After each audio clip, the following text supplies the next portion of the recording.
열왕기상 2장 10절에서 25절 우리 한 목소리로 읽겠습니다. 다윗이 그의 조상들과 함께 누워 다윗성에 장사되니 다윗이 이스라엘 왕이 된 지 40년이라 헤브론에서 7년 동안 다스렸고 예루살렘에서 33년 동안 다스렸더라. 솔로몬이 그의 아버지 다윗의 왕위에 앉으니 그 나라가 심히 견고하니라. 학기의 세 아들 아도니아가 솔로몬의 어머니 밧세바에게 나아온지라. 밧세바가 이르되 내가 화평한 목적으로 왔느냐. 대답하되 화평한 목적이니이다. 또 이르되 내가 말씀드릴 일이 있나이다. 밧세바가 이르되 말하라. 그가 이르되 당신도 아시는 바이거니와 이 왕위는 내 것이었고 온 이스라엘은 다 얼굴을 내게로 향하여 왕으로 삼으려 하였는데 그 왕권이 돌아가 내 아우의 것이 되었음은 여호와께로 말미암음이니이다. 이제 내가 한 가지 소원을 당신에게 구하오니 내 청을 거절하지 마옵소서. 밧세바가 이르되 말하라. 그가 이르되 청하건대 솔로몬 왕에게 말씀하여 그가 수넴 여자 아비삭을 내게 주어 아내를 삼게 하소서. 왕이 당신의 청을 거절하지 아니하리이다. 밧세바가 이르되 좋다. 내가 너를 위하여 왕께 말하리라. 밧세바가 이에 아도니아를 위하여 말하려고 솔로몬 왕에게 이르니 왕이 일어나 영접하여 절한 후에 다시 왕자에 앉고 그의 어머니를 위하여 자리를 베푸니 그가 그의 오른쪽에 앉으니라. 밧세바가 이르되 내가 한 가지 작은 일로 왕께 구하노니 내 청을 거절하지 마소서. 왕이 대답하되 내 어머니여 구하소서. 내가 어머니의 청을 거절하지 아니하리이다. 이르되 청하건대 수넴 여자 아비삭을 아도니아에게 주어 아내로 삼게 하소서. 솔로몬 왕이 그의 어머니에게 대답하여 이르되 어찌하여 아도니아를 위하여 수넴 여자 아비삭을 구하시나이까? 그는 나의 형이오니 그를 위하여 왕권도 구하옵소서. 그뿐 아니라 제사장 아비아달과 수랴의 아들 요압을 위해서도 구하옵소서 하고 여호와를 두고 맹세하여 이르되 아도니아가 이런 말을 하였은즉 그의 생명을 잃지 아니하면 하나님은 내게 벌 위에 벌을 내리심이 마땅하니이다. 그러므로 이제 나를 세워 내 아버지 다윗의 왕위에 오르게 하시고 허락하신 말씀대로 나를 위하여 집을 세우신 여호와께서 살아계심을 두고 맹세하노니 아도니아는 오늘 죽임을 당하리라 하고 여호야다의 아들 분야를 보내매 그가 아도니아를 쳐서 죽였더라. 아멘. 네, 길지만 무슨 이야기인지 다 아시겠죠? 다윗이 죽었습니다. 다윗은 마지막 유언으로 솔로몬에게 요압과 시므이는 반드시 죽여라. 그리고 바르실레의 후손들에게는 잘해주어라 라는 유언을 남겼습니다. 열왕기상 2장 10절에서 11절입니다. 다윗이 그의 조상들과 함께 누워 다윗성에 장사되니 다윗이 이스라엘의 왕이 된 지 40년이라 헤브론에서 7년 동안 다스렸고 예루살렘에서 33년 동안 다스렸더라. 헤브론에서 유다의 왕으로 7년, 예루살렘에서 이스라엘 전체의 왕으로 33년, 그렇게 총 40년을 왕으로 살아온 다윗의 삶을 요약하면 지 맘대로 자기 지혜로 자기 지혜를 따라 살아온 삶이라고 했습니다. 그러나 하나님은 그런 다윗의 삶이 다윗의 지혜, 다윗의 방법대로 흘러가도록 그냥 내버려 두지 않으셨습니다.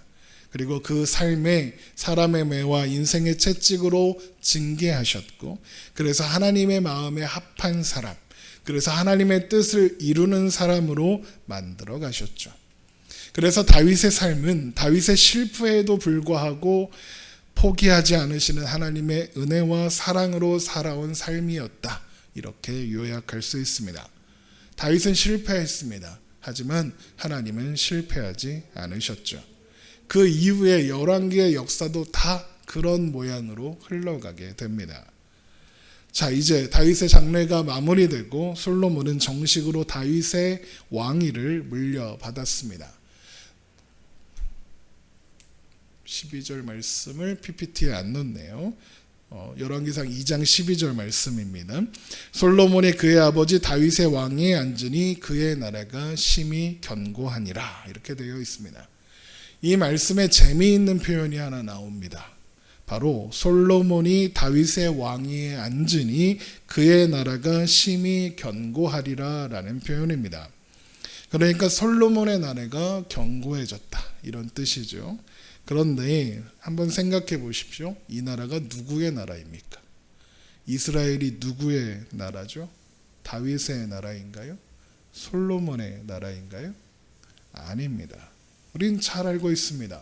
이스라엘은 다윗의 나라도 솔로몬의 나라도 아닙니다. 이스라엘은 하나님께 속한 하나님의 나라죠. 그 소유와 통치권은 모두 하나님께 있습니다. 다윗은, 또 이제 그 뒤를 이어서 왕이 된 솔로몬은 하나님의 대리자로서 하나님의 권한을 위임받아 통치하는 사람일 뿐이지 그 나라가 솔로몬의 소유가 아닙니다. 그런데 솔로몬이 왕위에 오르니까 그의 나라가 심히 견고해졌습니다. 그러면 이 말이 의미하는 것이 무엇이겠습니까?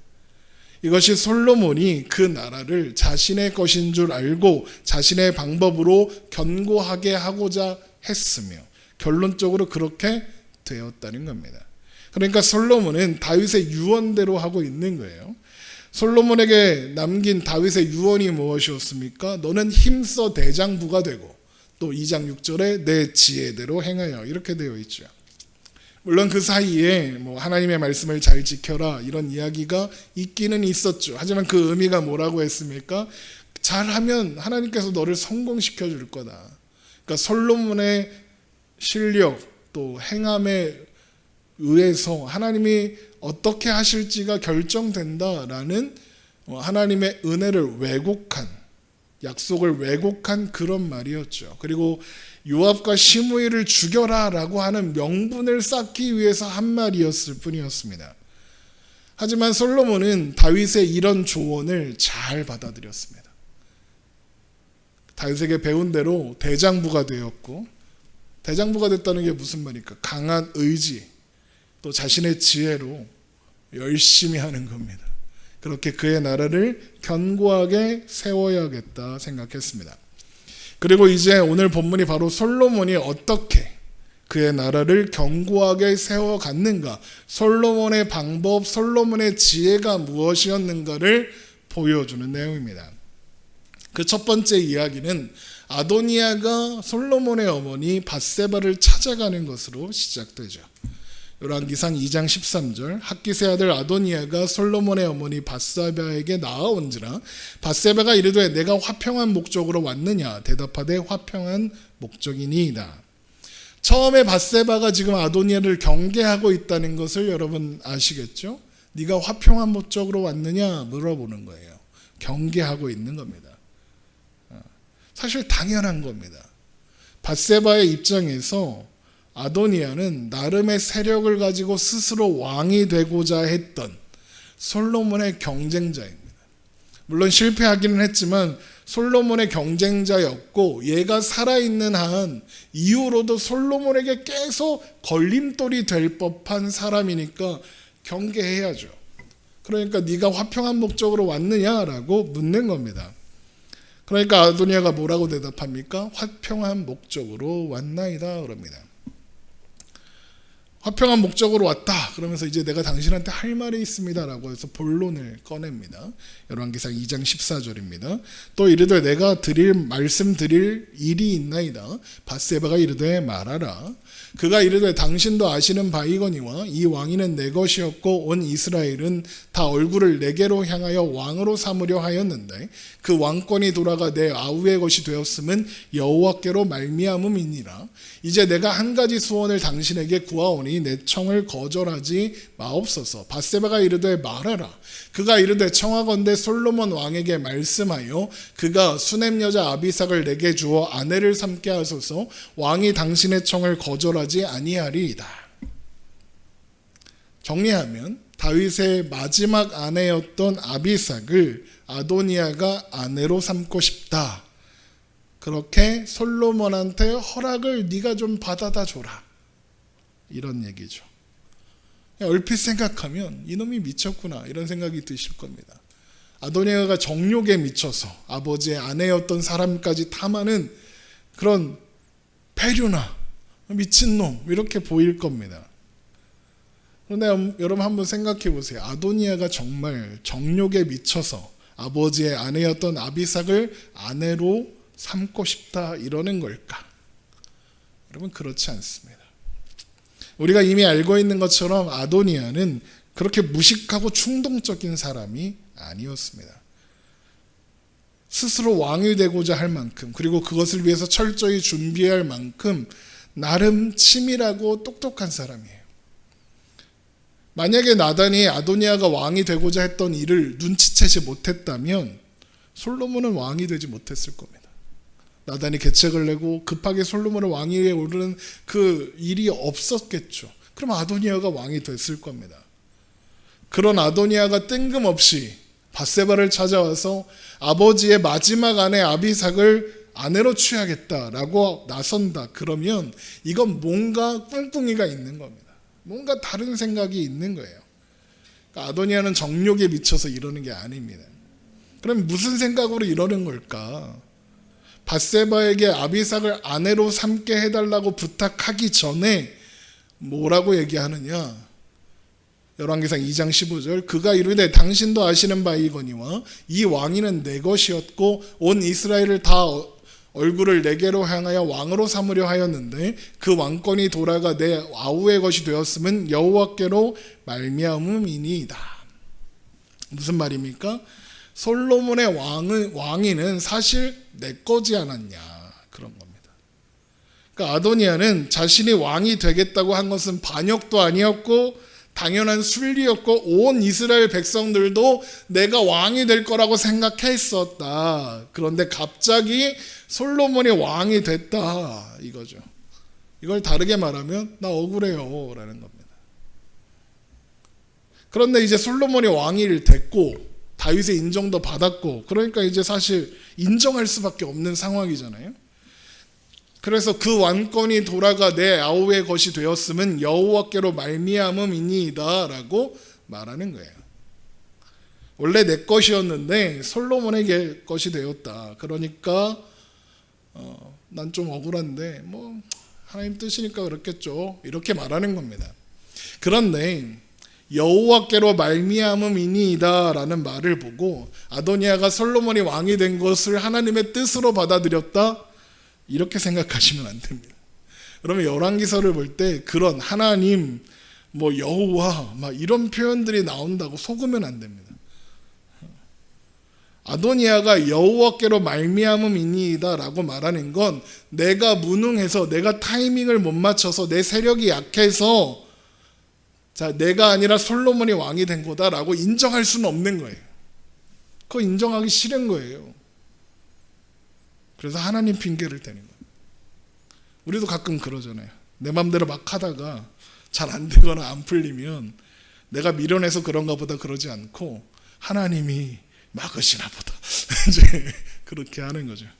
자기가 잘 안 알아보고 또 까불다가 실수해서 망했으면서 하나님의 뜻이 그래서 망했나 보다 그러는 겁니다. 우리가 망하는 자리로 가는 것 자체가 여러분 하나님 뜻이라서 그리로 가는 걸까요? 아닙니다. 망하는 자리로 가는 게 하나님 뜻이라서 망하는 게 아니라 물론 큰 그림으로 보면 그것도 완전히 틀린 말은 아니겠죠. 하지만 사실 우리가 실패하고 망하는 자리로 가는 건 우리의 미련한 선택, 우리의 능력 없음 때문에 그렇게 되는 거예요. 그 결과란 말이에요. 우리 교회에 한 청년이 있어요. 다니던 교회가 너무 이상해서 교회를 옮기고 싶다고 오랫동안 저랑 상담을 했어요. 청소년 때부터. 근데 그 교회 그런데 이 아이가 고민하는 이유가 그 교회 목사님이 맨날 교회 옮기면 벌 받는다. 교회 옮기면 하나님이 다리를 부러뜨려서라도 못 옮기게 하신다. 뭐 이런 얘기를 맨날 하는 거예요. 그러니까 무서워서 못 옮기는 거예요. 그러다가 이제는 정말 못 참겠다. 목사님 다음 주부터 하늘소리교회 올게요. 그리고 이제 마지막 예배를 드리는 날이었습니다.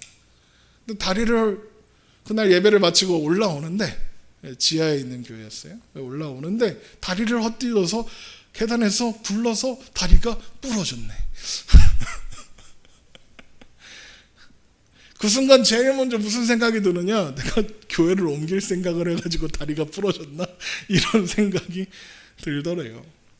그 이야기를 저한테 하더라고요. 그래서 제가 뭐라고 그랬냐, 좀 이상하고 이상한 교회를 탈출해서 이제 좋은 교회를 다니게 될 생각에 신나고 또 빨리 벗어나고 싶은 마음에 서두르다가 발을 헛디뎌서 넘어진 거 아닐까, 그렇게 얘기했죠. 여러분, 우리가 길을 가다가 왜 넘어지죠? 딴짓하다 넘어지잖아요. 핸드폰 하다가 넘어지는 거잖아요. 핸드폰 하다가 전봇대에 부딪히는 거잖아요. 앞에 잘 보고 걸으면 안 넘어져요. 보통 그래요. 그러니까 넘어져서 다리가 부러지는 게 하나님 뜻이라서가 아니라 내가 서두르다가 내가 잘못해서 넘어진 거죠. 그런데 하나님은 그런 우리의 미련함을, 어리석음을, 능력 없음을 우리의 결론이 되게 하지 않으실 뿐이에요. 그런 일조차 합력하여 선을 이루게 하사 하나님의 뜻을 이루시는 거죠. 그래서 큰 틀에서 보면 넘어지는 것도 하나님 뜻이다, 이렇게 이야기한 거예요. 어쨌든 그 친구는 그 일로 더 두려워졌는데 또 그 일이 그 교회를 탈출하는 결정적인 계기가 되기도 했어요. 왜 그랬느냐, 그 청년이 다리가 넘어져가고 다리가 부러져서 지금 응급실에 가서 아파서 울고 있는데 그 목사가 오더니 그러더래요. 너 교회 옮길 생각하고 있었지? 그래서 하나님이 다리 부러뜨리신 거야, 이렇게 했다는 겁니다. 그 말을 듣고 이 교회는 정말 안 되는 교회구나 라는 확신을 얻었다는 거예요. 어쨌든 지금 아도니아도 그러고 있는 거예요. 하나님 핑계 대는 거죠. 자기의 실력 없음을 죽어도 인정 못하겠으니까 하나님 핑계를 대는 거예요. 그래놓고 부탁하는 게 뭡니까? 아비삭을 아내로 삼게 해달라, 그겁니다. 그러면 아도니아는 왜 아비삭을 자기 아내로 삼게 해달라라고 부탁하는 걸까? 정욕에 미쳐서 아비삭이 너무 예뻐갖고 사랑스러워서 그러는 걸까? 아니에요. 여러분, 예전에 압살롬이 반란을 일으켜 다윗이 도망갔을 때 압살롬이 제일 먼저 다윗 성에 들어가서 한 일이 무엇이었는지 아십니까? 다윗이 남기고 간 다윗의 후궁 10명을 사람들이 보는 앞에서 공개적으로 범한 겁니다. 사무엘하 16장 21절입니다. 아히도벨이 압살롬에게 이르되 왕의 아버지가 남겨두어 왕궁을 지키게 한 후궁들과 더불어 동침하소서. 그리하면 왕께서 왕의 아버지가 미워하는 바 됨을 온 이스라엘이 들으리니 왕과 함께 있는 모든 사람의 힘이 더욱 강하여지리이다 하니라. 이에 사람들이 압살롬을 위하여 옥상에 장막을 치니 압살롬이 온 이스라엘 무리의 눈앞에서 그의 아버지 후궁들과 더불어 동침하니라. 궁전 옥상에 장막을 치고 온 이스라엘 백성들이 보는 앞에서 다윗의 후궁 10명을 범하는 거예요. 다윗이 이렇게 하는 게 압살롬이 이렇게 하는 게 정욕에 미쳐서 그러는 겁니까? 그게 아니라 내가 왕이다 라고 선언하는 행위인 거예요. 그리하면 왕께서 왕의 아버지가 미워하는 바 됨을 온 이스라엘 들으리니 온 왕과 함께 있는 모든 사람의 힘이 더욱 강하여지리이다. 그러니까 압살롬은 내가 왕이다, 내가 이제 모든 권한을 장악했다, 다윗은 더 이상 왕이 아니다라는 의미로 다윗의 후궁들을 범하는 거예요. 이거는 당시에 늘 있었던 일이래요. 점령지의 왕의 아내를 점령한 사람이 취하여 자기 아내로 삼는 것, 그게 그 나라의 왕이 되었다는, 그 나라를 내가 점령했다는 어떤 확증 같은 거였다고 해요. 그럼 지금 아도니아는 왜 아비삭을 아내로 달라는 건가? 같은 이유예요. 아비삭이 어떤 사람이에요? 다윗의 마지막 아내였던 사람이에요. 그리고 다윗이 죽을 때까지 그 곁을 지킨 여인이었죠. 그러니까 그 아비삭이라는 여인이 갖는 상징성이 사실 어마어마한 거예요. 그런 아비삭과 결혼한다, 그건 아도니아가 다윗의 급이 된다, 이런 뜻인 거예요. 다윗의 반열에 올라간다, 이런 뜻인 거죠. 그러니까 이제 조선시대로 말하면 왕 위에 왕이 하나 더 있으면 그걸 상왕이라고 하거든요. 물을 넣어놔서 이렇게 뒤에서 조종하는 왕. 세종의 아버지 태종이 상왕을 하면서 이제 세종을 이렇게 했던 거. 그러니까 상왕이 될 수 있는 거예요. 이 일이 성사되면 아도니아는 여러 가지 이점이 생깁니다. 첫 번째, 최소한 죽을 때까지 안전해요. 상황인데 어떻게 건드려요? 못 건드려요. 죽이고 싶어도 못 죽이는 겁니다. 또 여차하면 왕위를 되찾을 수 있는 기회가 생길 수 있어요. 그래서 아도니아가 아비삭을 아내로 삼겠다라고 솔로몬한테 얘기 안 하고 밧세바한테 가서 부탁하는 거예요. 아도니아가 솔로몬에게 그런 부탁을 한다. 그럼 솔로몬이 그게 무슨 뜻인지 모르겠습니까? 바로 알겠죠. 모를 수가 없어요. 그러니까 아도니아는 솔로몬이 멍청이가 아니라는 걸 알고 속지 않을 거라는 걸 알고 솔로몬에게 안 가고 밧세바, 그나마 만만한, 속일 수도 있지 않을까 싶은 밧세바한테 가는 거예요. 그리고 그 일이 아도니아의 생각대로 흘러가는 것처럼 보이죠. 열왕기상 2장 18절. 밧세바가 이르되 좋다, 내가 너를 위하여 왕께 말하리라. 밧세바가 아도니아의 부탁을 수락하는 거예요. 밧세바는 모질이라서 아도니아의 이런 부탁을 그냥 믿고 그러는 걸까요? 그럼 밧세바가 어떤 사람인데요? 나단과 함께 솔로몬을 왕위에 밀어 올린 사람입니다. 그리고 자기 남편이 다윗에게 죽임을 당하는 걸 본 사람이에요. 그리고 그 삶이 결코 쉽지 않았던 삶이었습니다. 그러니까 밧세바가 그렇게 멍청하지 않아요. 그러니까 그 정도 눈치는 있어요. 아도니아가 지금 뭔 말을 하는지 바로 눈치챘을 거예요. 밧세바도. 그런데 아도니아의 부탁을 들어주는 거예요. 왜 그랬을까? 기회가 온 거예요. 밧세바는 이 이야기를 솔로몬에게 전하면 솔로몬이 어떻게 반응할지 아는 거예요. 그러니까 밧세바의 입장에서 솔로몬의 정적인 아도니아를 제거할 기회가 온 거죠. 그런데 그러려면 일단 아도니아를 안심하게 해야 될 거 아니에요. 그래서 아도니아의 속내를 모르는 척 부탁을 들어줄게 그러는 겁니다. 그리고 이제 밧세바는 솔로몬을 만나러 갑니다. 그리고 아도니아의 부탁을 전하죠. 열왕기상 2장 19절입니다. 밧세바가 이에 아도니아를 위하여 말하려고 솔로몬 왕에게 이르니 왕이 일어나 영접하여 절한 후에 다시 왕자에 앉고 그의 어머니를 위하여 자리를 베푸니 그가 그의 오른쪽에 앉는지라. 밧세바가 이르되 내가 한 가지 작은 일로 왕께 구하오니 내 청을 거절하지 마소서. 왕이 대답하되 내 어머니여 구하소서. 내가 어머니의 청을 거절하지 아니하리이다. 이르되 청하건대 수넴 여자 아비삭을 아도니아에게 주어 아내로 삼게 하소서. 그 말을 들은 솔로몬이 어떻게 반응했을까요? 바로 벌컥 화를 내면서 이렇게 말합니다. 열왕기상 2장 22절. 솔로몬이 그의 어머니에게 대답하여 이르되 어찌하여 아도니아를 위하여 수넴 여자 아비삭을 구하시나이까? 그는 나의 형이오니 그를 위하여 왕권도 구하옵소서. 그뿐 아니라 제사장 아비아들과 수르야의 아들 요압을 위해서도 구하옵소서 하고. 무슨 말이에요? 아도니아가 그런 부탁을 하는 속내가 무엇인지 솔로몬은 바로 안 거예요. 왕권을 찬탈할 기초를 쌓는 짓이구나 라는 건 솔로몬은 바로 안 거예요. 그러면서 뭐라고 합니까? 여호와를 두고 맹세하여 이르되 아도니아가 이런 말을 하였은즉 그의 생명을 잃지 아니하면 하나님은 내게 벌 위에 벌을 내리심이 마땅하니이다. 그러므로 이제 나를 세워 내 아버지 다윗의 왕위에 오르게 하시고 허락하신 말씀대로 나를 위하여 집을 세우신 여호와께서 살아계심을 두고 맹세하노니 아도니아는 오늘 죽임을 당하리라 하고. 솔로몬은 눈치 빠르죠. 안 거예요. 그럼 밧세바는 어떤 표정으로 솔로몬이 막 화내는 걸 보고 있었을까요? 당황했을까요? 아니죠. 흐뭇하게 봤을 겁니다. 역시 또이또이해 내 아들. 솔로몬도 화는 내고 있지만 사실 밧세바한테 고마웠을 거예요. 아도니아를 없애고 싶은데 명분이 없었단 말이에요. 명분이. 명분이 중요해요. 나라를 통치할 때는.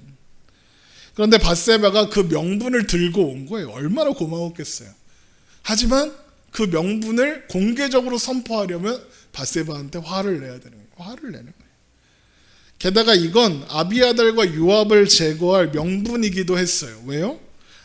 아도니아가 아비삭을 달라고 하는 건 개인적인 탐욕이 아니라 왕권을 찬탈하기 위한 시도이며, 당연히 아비아들과 요압이 자신들의 재기를 위해서 아도니아와 그 일을 모의했다. 그러면 게임 끝인 거죠. 그래서 아까 아도니아를 위해서 왕권을 구하옵소서, 아비아달과 요압을 위해서도 하소서 이러잖아요. 그러니까 셋이 같이 묶는 겁니다. 이 일을 정말로 아비아달과 요압과 모의했는지는 모르겠어요. 하지만 그랬을 것 같아요. 아도니아도 뭐 재기를 노리고 있었을 테니까요. 그러니까 지금 솔로몬, 밧세바 이 두 모자가 쇼를 하고 있는 거예요. 쉽게 말하면. 그리고 솔로몬이 어떻게 하느냐? 바로 사람을 보내요. 아도니아를 죽입니다. 열왕기상 2장 25절, 여호야다의 아들 분야를 보내매 그가 아도니아를 쳐서 죽였더라. 그리고 바로 제사장 아비아달을 불러서 파면합니다. 열왕기상 2장 26절, 왕이 제사장 아비아달에게 이르되 내 고향 아나돗으로 가라. 너는 마땅히 죽을 자이로되 네가 내 아버지 다윗 앞에서 주 여호와의 궤를 메었고 또 내 아버지가 모든 환난을 받을 때에 너도 환난을 받았은즉 내가 오늘 너를 죽이지 아니하니라 하고 아비아달을 쫓아내며 여호와의 제사장 직분을 파면하니 여호와께서 실로에게 엘리의 집에 대하여 하신 말씀을 응하게 함이더라. 아비아달은 죽이지 않아요. 그리고 제사장에서 파면하고 고향으로 보내죠. 그러면서 뭐라고 하느냐? 아버지 다윗 때 네가 공을 많이 세웠으니까 죽이지는 않겠다, 그렇게 말을 하는 거죠. 그런데 제사장을 죽이는 게 꺼려지는 일이라서 안 죽이는 거예요. 그러니까 안 죽이는 게 아니라 못 죽이는 거예요. 다윗이 그랬죠. 솔로몬이 하나님의 말씀을 잘 들으면 성공할 거야 그랬잖아요. 아비아달이 미워요. 솔로몬은 싫어요. 그런데 제사장이잖아요. 괜히 죽였다가 하나님이 제사장 죽였다고 뭐라 하면 어떡해? 그럼 큰일 나잖아요. 사울이 그랬다가 하나님한테 뒤지게 혼나요. 다윗한테 그 떡 줬다고 제사장을 몰살시켜 버리잖아요. 실로에서. 그것 때문에 사울이 혼난단 말이에요. 그러니까 솔로몬도 제사장 죽이는 건 좀 이렇게 꺼려지는 거죠. 그래서 근데 또 그냥 내버려 둘 수는 없으니까 파면하고 고향으로 내보내는 거예요. 자, 아도니아는 죽었고 아비아달은 파면됐어요. 고향으로 돌아갔죠. 이제 누구만 남았습니까? 요압만 남았습니다. 그 소식을 요압이 못 들었느냐? 바로 듣습니다.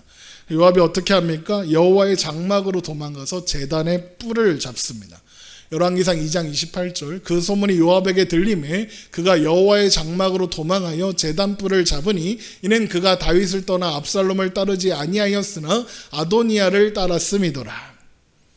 이 작전이 이제 옛날에 아도니아가 했던 작전하고 똑같죠.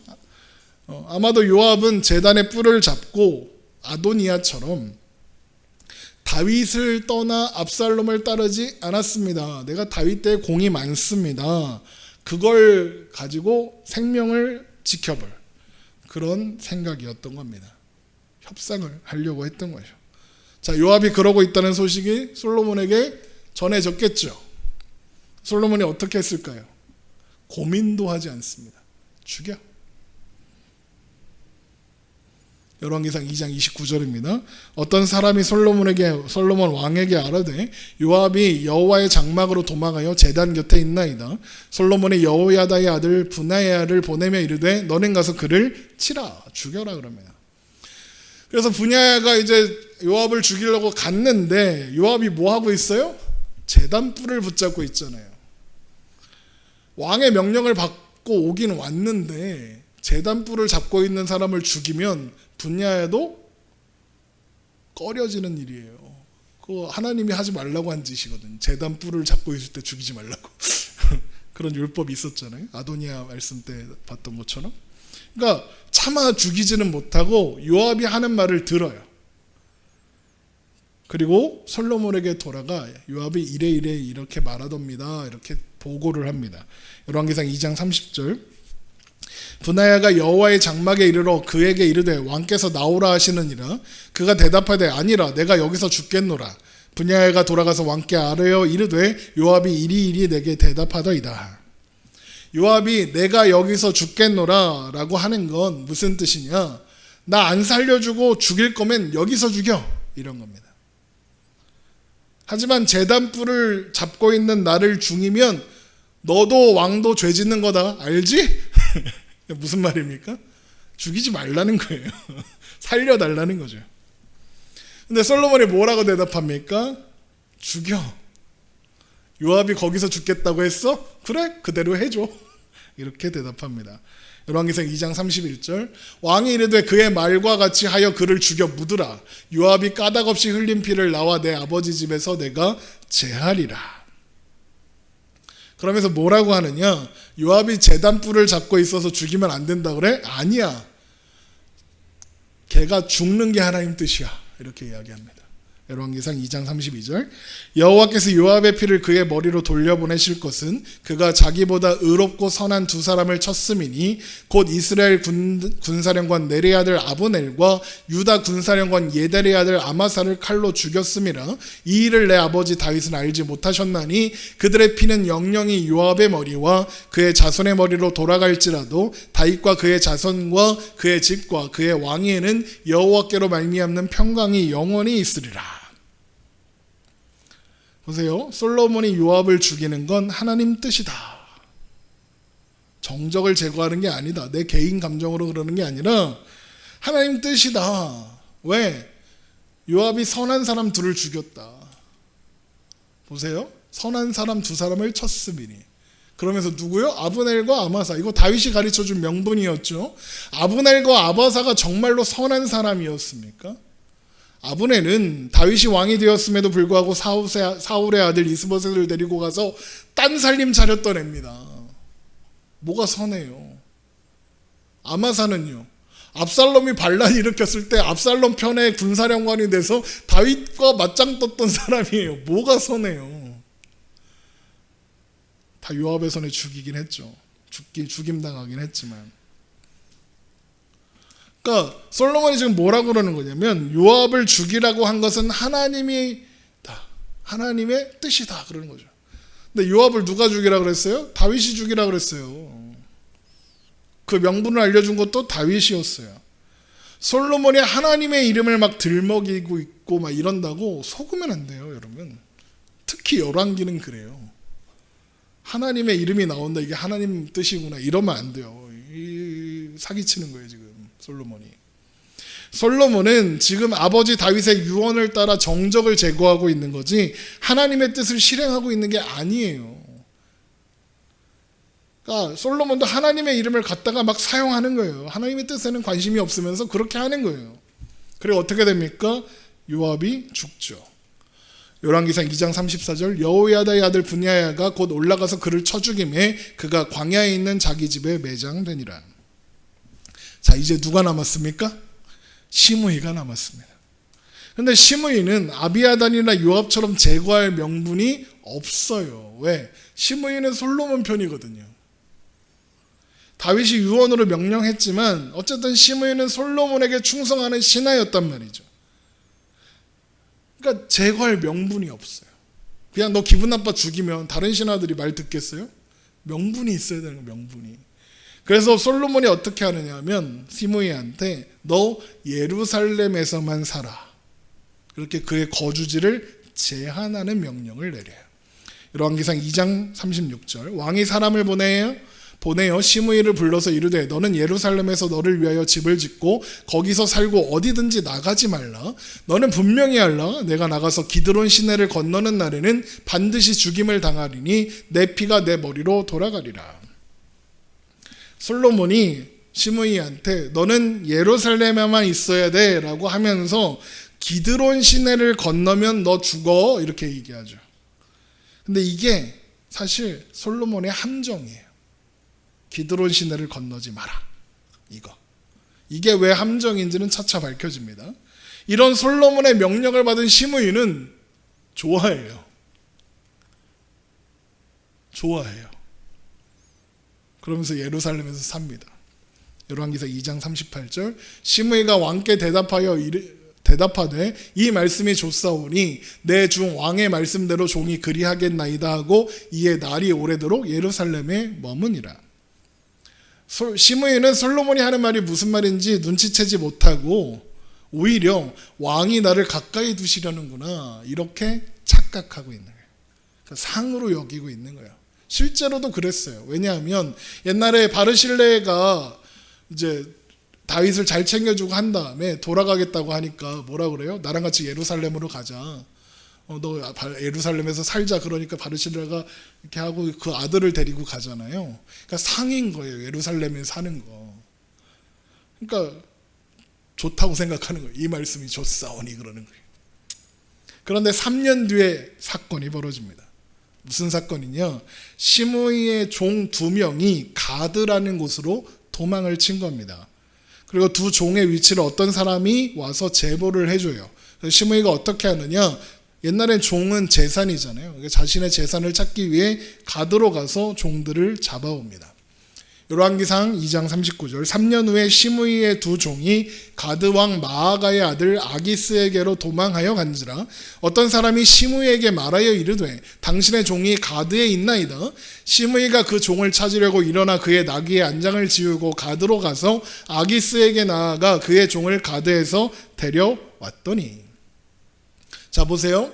시므이는 솔로몬의 명령대로 하면 예루살렘을 떠나면 안 되죠. 근데 그 명령을 어기고 가드로 갔어요. 왜 그랬을까요? 솔로몬이 뭐라고 했냐면 기드론 시내를 건너지 말라 그랬거든요. 기드론 시내가 어디냐? 예루살렘을 기준으로 동쪽이에요. 그럼 가드는 어딜까요? 서쪽이에요. 그러면 가드는 기드론 시내를 건너요, 안 건너요? 안 건너잖아요. 괜찮네. 가드는 가도 되겠다. 그리고 가드는 간 겁니다. 그러니까 솔로몬이 이게 함정이었던 거예요. 솔로몬의 함정에 시므이가 걸려든 거예요. 그리고 그 소식은 아주 빠르게 솔로몬에게 전달됩니다. 왜요? 감시자가 있었겠죠. 시므이가 가드 갔습니다. 그거 보고 있었겠죠. 열왕기상 2장 41절 시므이가 예루살렘에서부터 가드가에 갔다가 돌아온 일이 어떤 사람이 솔로몬에게 말한지라 왕이 사람을 보내어 시므이를 불러서 이르되 내가 너에게 여호와를 두고 맹세하게 하고 경고하여 이르기를 너는 분명히 알라 내가 밖으로 나가서 어디든지 가는 날에는 죽임을 당하리라 하지 아니하였느냐 너도 내게 말하기를 내가 들은 말씀이 좋으니이다 하였거늘 내가 어찌하여 여호와를 두고 한 맹세와 내가 내게 이른 명령을 지키지 아니하였느냐 왕이 또 시므이에게 이르되 네가 네 마음으로 아는 모든 악 곧 내 아버지에게 행한 바를 내가 스스로 아나니 여호와께서 내 악을 내 머리로 돌려보내시리라 그러나 솔로몬 왕은 봉을 받고 다윗의 왕위는 영원히 여호와 앞에서 경고히 서리라 하고 여호야다의 아들 분야에게 명령하매 그가 나가서 시므이를 치니 그가 죽은지라 이에 나라가 솔로몬의 손에 견고하여 지니라. 솔로몬이 시므이를 죽이면서 뭐라고 합니까? 하나님 뜻이랍니다. 명분을 세우고 하나님의 뜻을 이유로 시므이를 죽이는 거예요. 이게 솔로몬의 지혜입니다. 그리고 오늘 본문의 결론이 이렇게 납니다. 이에 나라가 솔로몬의 손에 견고하여 지니라. 처음 시작과 같죠? 그의 나라가 심히 견고하니라. 이 말씀들을 그냥 훅 보면 성경이 솔로몬이 한 일을 나라를 견고하게 세우기 위해서 필요했던 잘한 일이라고 말하는 것처럼 보일 수 있어요. 하지만 이 말씀은 사실 정반대의 이야기를 하고 있는 거예요. 누구의 손으로 누구의 나라가 견고해졌다고요? 솔로몬의 손으로 솔로몬의 나라가 견고해졌어요. 앞에서도 말씀드렸죠. 이 나라가 누구의 나라라고요? 하나님 나라요. 하나님께 속한 하나님 나라라고요. 그 소유권과 통치권이 다 하나님께 있더라고요. 이스라엘이 하나님의 나라고 이스라엘 백성들이 하나님의 백성이기 때문에 하나님이 그들의 왕이시라서 이스라엘의 왕도 세우지 않으셨어요. 왕이 필요 없으니까요. 내가 왕인데 뭐. 하나님이 왕이시니까 필요 없었으니까. 다윗과 솔로몬은 하나님의 대리자일 뿐이에요. 그 이후에 세워지는 어떤 왕도 다 그래요. 하나님의 권한을 위임받아 통치하는 사람이지 진짜 왕은 하나도 없단 말이에요. 진짜 왕은 하나님밖에 없다고요. 그러면 이스라엘이라는 나라가 누구의 손에 견고해져야 해요? 솔로몬의 손인가요? 하나님의 손에 견고해져야죠. 이스라엘은 솔로몬의 손에 견고해지는 나라도 아니고 솔로몬의 손에 견고해지는 나라여서도 안 돼요. 하나님께서 견고하게 하시는 나라, 하나님께서 견고하게 하시는 나라여야만 해요. 이스라엘의 운명은 솔로몬이 아니라 하나님께 달려 있잖아요. 그런데 솔로몬은 시작부터 이스라엘을 내 나라다, 내가 이스라엘의 왕이다 생각하고 있는 거예요. 그러니까 솔로몬이 왕위에 오르니까 어떤 일이 돼요? 이스라엘은 솔로몬의 나라가 되었고 그 운명이 솔로몬의 손에 들려있게 된 거예요. 하나님과 상관없는 나라가 된 거죠. 그 시작부터 이 나라가 어떻게 될지 뻔히 보이는 거예요. 그런데 이 이야기가 사실 우리의 이야기잖아요. 우리가 신앙상의 고민, 현실, 솔로몬하고 똑같아요. 우리는 철저하게 하나님께 속한 하나님의 백성이고 언제나 하나님 손에 있어야 한다. 하나님의 인도하심을 따라 살아야 한다. 그게 형통한 길이고 행복한 길이고 평안한 길이다 알죠. 그게 제일 안전하다 알고 있어요. 그런데 우리는 우리의 삶을 자꾸만 내 손에 가지려고 해요. 내 힘, 내 지혜, 내 방법대로 살고 싶어 하죠. 심지어는 그 길을 오늘 본문의 솔로몬처럼 하나님의 이름을 이용해서 정당해 하려고 해요. 내가 이렇게 하는 건 하나님의 뜻이다. 그리고는 안전하다, 평안하다, 잘 되고 있다 그러는 거예요. 서울에 막 엄청 큰 교회가 처음에는 안 그러겠다고 하다가 나중에 아들한테 그 교회를 물려줬어요. 그리고 사람들이 막 뭐라 하니까 그거 안 된다. 그 교단의 법으로도 금지되어 있는 일인데 그거 했어요 그냥. 교단에서 아무도 뭐라 할 사람이 없으니까 그냥 했어요. 사람들이 막 난리치니까 뭐라고 하느냐. 그게 하나님 뜻이다. 제사장도 제사장이 물려받는다. 아들이 물려받는다. 막 이러면서 하나님의 뜻으로 그걸 정당화했다고요. 그게 무슨 하나님 뜻이에요. 물론 그 이후로도 그 교회는 맨날 이렇게 커가고 이렇게 더 해요. 더 안전하고 평안해 보이죠. 그러면 그 일이 정말로 안전하고 평안한 길일까요? 잘 되는 길일까요? 아니요. 그렇게 사는 인생은 언제나 실패의 역사를 살 뿐이에요.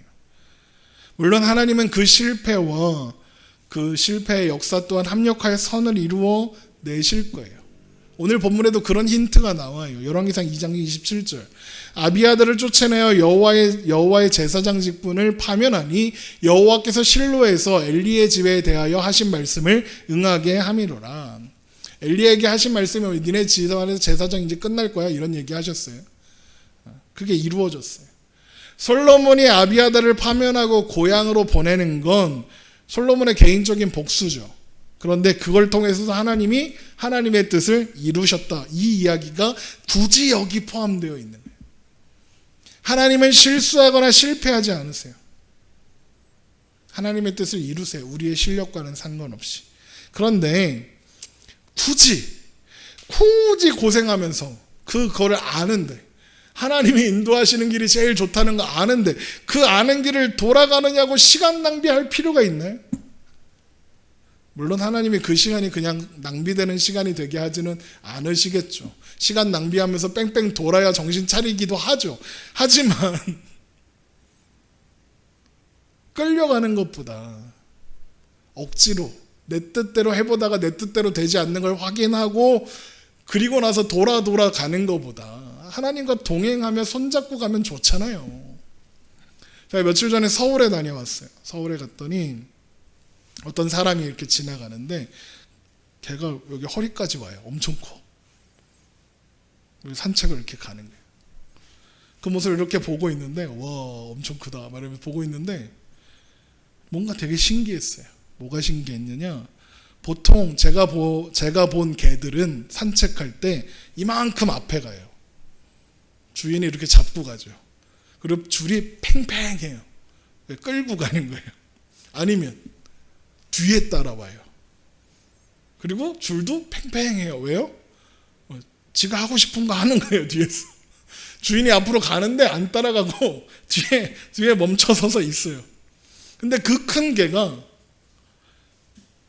앞서 나가지도 않고 뒤처지지도 않고 주인의 걸음에 정확하게 보조를 맞춰서 걷는 거예요. 심지어 주인이 쓰니까 서요. 그러면서 계속 봐요. 강아지가 이 개가 주인을 계속 봐요. 보면서 그 주인의 걸음을 맞춰서 주인이 가려는 방향을 따라서 정확하게 움직이는 거예요. 그러니까 그 주인이 잡고 있는 그 줄은 이렇게 느슨해요. 이렇게 펑퍼짐하게 있어요. 줄을 당기지 않아요. 당길 필요가 없는 거예요. 왜? 그냥 걸음만 옮기면 걔가 따라와. 그 모습을 보면서 야, 저게 참 똑똑하다. 그렇게 이야기를 했어요. 여러분, 주인과 보조를 맞춰 걷는 게 똑똑한 거예요. 어제는 여기 앞에서 선부역 광장에서 이렇게 보는데 개들이 다 주인을 끌고 가요. 여기 목을 이렇게 해갖고 이렇게 끌고 가요. 지도 힘들고 주인도 힘들고. 근데 하나님은 안 힘들잖아. 그러면 그게 지혜로운 거예요. 우리도 마찬가지예요. 내 생각, 내 마음에 사로잡혀서 앞서 나가거나 뒤처지지 않는 것, 그리고 하나님과 함께 동행하며 사는 것, 그게 지혜로운 거예요. 우리 그거 알잖아요. 교회도 마찬가지죠. 교회는 언제나 하나님의 교회여야 하고 언제나 하나님 손에 있어야 해요. 교회가 어느 한 사람의 교회이거나 어떤 특정한 사람에 의해서 좌지우지 되는 교회면 안 돼요. 하나님이 아닌 사람, 또 어떤 존재에게 붙잡혀 있는 교회라면 아무리 커도 소용없어요. 어떤 교회는 담임 목사님 입간판을 교회 앞에다 이렇게 세워놓고 이렇게 사람들이 와서 사진 찍고 막 그런대요. 이게 뭐 하는 짓인지 모르겠지만 막 또 목사님이 이제 축도하고 나가다가 이렇게 손 한 번 딱 잡아주면 막 운대요. 그게 뭐 하는 짓이야? 그 교회의 주인은 도대체 누군가요? 어이가 없는 거예요. 그러니까 이제 목사가 똥 먹으라 그러면 똥도 먹고 옷 벗어라 그러면 옷도 벗고 그러는 거지. 그건 교회가 아니에요. 아무것도 아니에요.